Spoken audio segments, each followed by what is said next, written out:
નમસ્તે દોસ્તો, સ્વાગત છે તમારું મારી ચેનલમાં. મારું નામ છે ડૉક્ટર જલ્પા સંખારવા.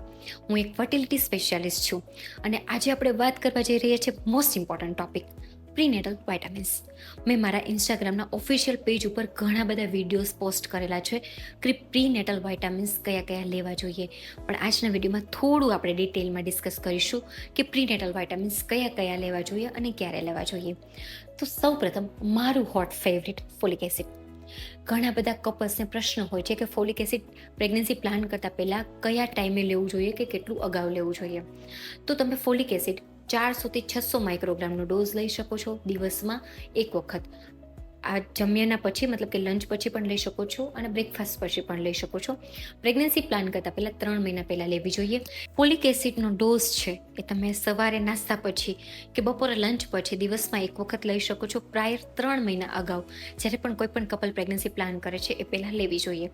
ફોલિક એસિડ લેવાના ઘણા બધા ફાયદા છે, કેમ કે બેબીની અંદર જે ન્યુરલ ટ્યુબ ડિફેક્ટ આવે છે એ થતી અટકાવે છે, ઘણી બધી જન્મજાત વિકૃતિઓ આવતા અટકાવે છે અને ફિમેલની અંદર ફોલિક એસિડનું લેવલ, ફોલેટનું લેવલ, જેના લીધે હિમોગ્લોબિનનું લેવલ પણ મેન્ટેન રહે છે. એની સાથે સાથે ઓમેગા 3 ફેટી એસિડ DHA એ પણ લઈ શકો છો, કેમ કે બાળકના બ્રેઇન ડેવલપમેન્ટ માટે અને ફિટલ ડેવલપમેન્ટ માટે ખૂબ જ જરૂરી હોય છે. ઘણા બધા સેલ્સની રિકવરી માટે પણ ઓમેગા 3 ફેટી એસિડ ખૂબ જ જરૂરી હોય છે, તો એ પણ લઈ શકો છો.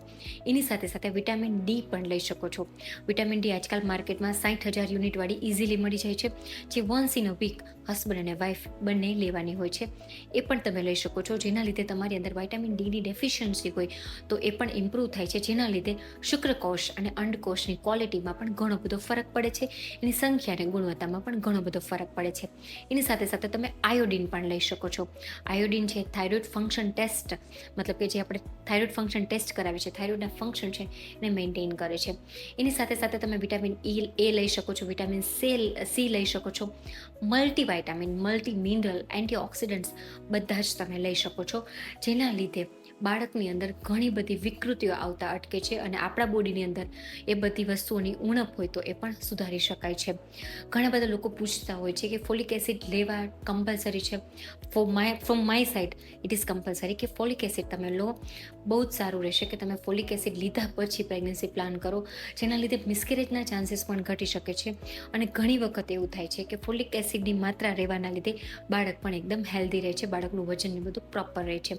એની સાથે સાથે અમુક રિપોર્ટ્સ છે, પ્રીનેટલ રિપોર્ટ્સ, જેની અંદર ખાસ કરીને વાઇફની અંદર એન્ટીમ્યુલેરિયન હોર્મોન AMH કરવાનું અમે સજેસ્ટ કરતા હોય છે, luteinizing hormone, follicular stimulating hormone, thyroid function test, prolactin, આ બધા હોર્મોનની સાથે સાથે કમ્પ્લીટ બ્લડ કાઉન્ટ કે હિમોગ્લોબિન કેટલું છે, લોહીના ટકા કેટલા છે એ જાણવા માટે ઘણી વખત બ્લડ ગ્રુપ ઇઝ કમ્પલસરી, એ પણ જાણવું જરૂરી છે. એની સાથે સાથે થેલેસીમિયા પણ અમે એડવાઇસ કરતા હોય છે, વિટામિન B12 એડવાઇસ કરતા હોય છે, વિટામિન ડી એડવાઇસ કરતા હોય છે, શુગર પણ ટેસ્ટ કરવાનું અમે લોકો એડવાઇસ કરતા હોય છે. એ જ રીતે મેલ્સની અંદર અમે લોકો thalassaemia, complete blood count, blood group અને સીમેનની, વીર્યની જાંચ પણ અમે લોકો સજેસ્ટ કરતા હોય છે, જેના અકોર્ડિંગ આપણને ખબર પડે કે પ્રેગ્નન્સી પ્લાનિંગ માટે કયા કયા પ્રિકોશન્સ લેવાની જરૂર પડે છે. આના રિલેટેડ કોઈ પણ ક્વેશ્ચન કે ક્વેરી હોય તો તમે મને કોમેન્ટ સેક્શનમાં જરૂર પૂછી શકો છો. જે પણ વાઇટામિન સપ્લિમેન્ટ્સ મેં તમને સમજાવ્યા છે કે કીધા છે એ તમને કેપ્શનમાં જરૂર મળી રહેશે. Thank you so much and take care.